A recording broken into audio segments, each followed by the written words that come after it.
ಕಾಗವಾಡ ಪಟ್ಟಣದಲ್ಲಿ ಕ್ರಾಂತಿವೀರ ಸಂಗೊಳ್ಳಿ ರಾಯಣ್ಣ ಜ್ಯೋತಿಯನ್ನು ತಾಲೂಕಾಡಳಿತ ಹಾಗೂ ವಿವಿಧ ಇಲಾಖೆಗಳ ಸಹಯೋಗದೊಂದಿಗೆ ಅತ್ಯಂತ ಅದ್ಧೂರಿಯಾಗಿ ಬರಮಾಡಿಕೊಳ್ಳಲಾಯಿತು. ಶುಕ್ರವಾರ ಪಟ್ಟಣದ ಚೆನ್ನಮ್ಮ ಸರ್ಕಲ್ಗೆ ಜ್ಯೋತಿ ಆಗಮಿಸುತ್ತಿದ್ದಂತೆ ಗ್ರೇಡ್ 2 ತಹಶೀಲ್ದಾರ್ ರಶ್ಮಿ ಜಕಾತಿ ಹಾಗೂ ಇತರ ಅಧಿಕಾರಿಗಳು ಪೂಜೆ ಸಲ್ಲಿಸಿ ಸ್ವಾಗತಿಸಿದರು. ಈ ಸಂದರ್ಭದಲ್ಲಿ ಮಾತನಾಡಿದ ತಹಶೀಲ್ದಾರ್, ರಾಯಣ್ಣ ಎಂದಿಗೂ ತನ್ನ ಸ್ವಾರ್ಥಕ್ಕಾಗಿ ಬದುಕಲಿಲ್ಲ, ನಾಡಿನ ಸ್ವಾತಂತ್ರ್ಯಕ್ಕಾಗಿ ಪ್ರಾಣತ್ಯಾಗ ಮಾಡಿದ ಮಹಾಪುರುಷ ಎಂದು ಸ್ಮರಿಸಿದರು. ನಂತರ ನಡೆದ ಮೆರವಣಿಗೆಯಲ್ಲಿ ಡೊಳ್ಳು ಕುಣಿತ, ಕುಂಭ ಹೊತ್ತ ಮಹಿಳೆಯರು, ಶಾಲಾ ಕಾಲೇಜು ವಿದ್ಯಾರ್ಥಿಗಳು ಹಾಗೂ ಕರ್ನಾಟಕ ರಕ್ಷಣಾ ವೇದಿಕೆಯ ಮತ್ತು ಕಿತ್ತೂರು ಕರ್ನಾಟಕ ಸೇನೆ ಕಾರ್ಯಕರ್ತರು ಪಾಲ್ಗೊಂಡಿದ್ದರು. ಪಟ್ಟಣದ ಪ್ರಮುಖ ಬೀದಿಗಳಲ್ಲಿ ಸಂಚರಿಸಿದ ಜ್ಯೋತಿಯನ್ನು ಬಳಿಕ ಅಥಣಿ ಮಾರ್ಗವಾಗಿ ಬೀಳ್ಕೊಡಲಾಯಿತು. ಕಾರ್ಯಕ್ರಮದಲ್ಲಿ BEO PB Madabhavi, CDPO Ravindra Gudagennavar, PSI Raghavendra Khota ಸೇರಿದಂತೆ ನೂರಾರು ಸಾರ್ವಜನಿಕರು ಉಪಸ್ಥಿತರಿದ್ದರು. Bharat one news Kannada, Chikkodi.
ಮುರುಗುಂಡು ಕತ್ತಲು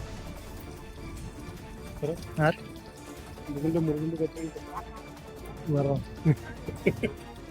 ಯಾಕ್ರಿ ಫ್ಯಾಮಿಲಿ ಬರ್ತೀನಿ ಹಾಂ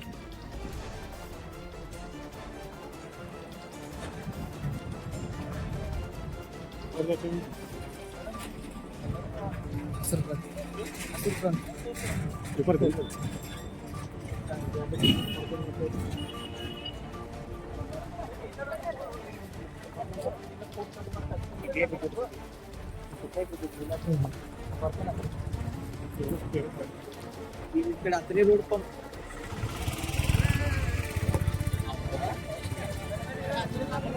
ಒಂದು 5 ನಿಮಿಷ ಪ್ಲಾಸ್ಟಿಕ್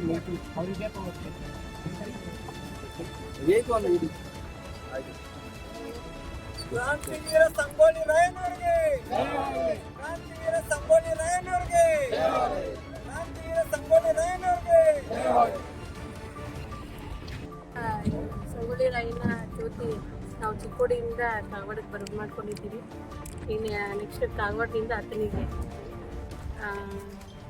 ನಮ್ಮ ಸ್ವಾತಂತ್ರ್ಯಕ್ಕಾಗಿ ನಮ್ಮ ಸಂಗೊಳ್ಳಿ ರಾಯಣ್ಣವರು ಹೋರಾಡಿದ್ದು, ಅವರ ಆದರ್ಶ, ಅವರ ಸಾಹಸ ಮತ್ತು ಅವರ ಕ್ರಾಂತಿ ವೀರತೆಯನ್ನು ನಾವು ನೆನೆಸ್ಬೇಕಾಗಿದೆ. ಅವರು ಸ್ವಾತಂತ್ರ್ಯಕ್ಕೆ ಹೋರಾಡಲಿಲ್ಲ ಅಂದರೆ ನಾವು ಇವತ್ತು ಎಲ್ಲರೂ ಆರಾಮಾಗಿ ಇರ್ತಿರ್ಲಿಲ್ಲ. ಆದ್ದರಿಂದ ಅವರ ಆದರ್ಶವನ್ನು ನಾವು ಪಾಲಿಸ್ಕೊಂಡು ಎಲ್ಲ ಯುವಜನತೆ ಹೇಳ್ತೀನಿ, ಎಲ್ಲರಲ್ಲೂ ಒಂದು ಕ್ರಾಂತಿಯತೆ ಮನೋಭಾವನೆ ಇರಬೇಕು. ಸಂಗೊಳ್ಳಿ ರಾಯಣ್ಣವ್ರನ್ನ ಆದರ್ಶವನ್ನು ನಾವು ಮೆರೆಯೋಣ ಅಂತ ಹೇಳ್ಬಿಟ್ಟು. ನಮಸ್ಕಾರಗಳು. ನಾನು ಸಾವುಕಾರ ಬಸವಡೆ ಅಂತ, ಕಿತ್ತೂರು ಕರ್ನಾಟಕ ಸೇನೆ ಜಿಲ್ಲಾ ಉಪಾಧ್ಯಕ್ಷ ಹಾಗೂ ಕುರುಬರ ಸಮಾಜದ ತಾಲೂಕು ಯುವ ಮೋರ್ಚಾ ಅಧ್ಯಕ್ಷರು.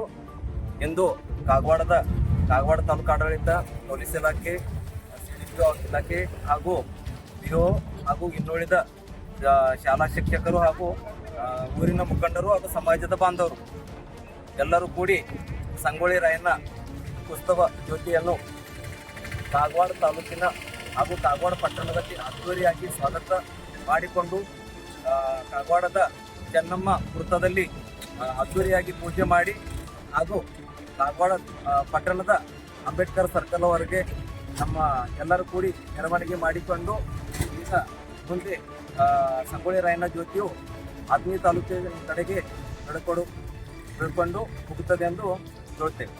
ನಮಸ್ಕಾರ.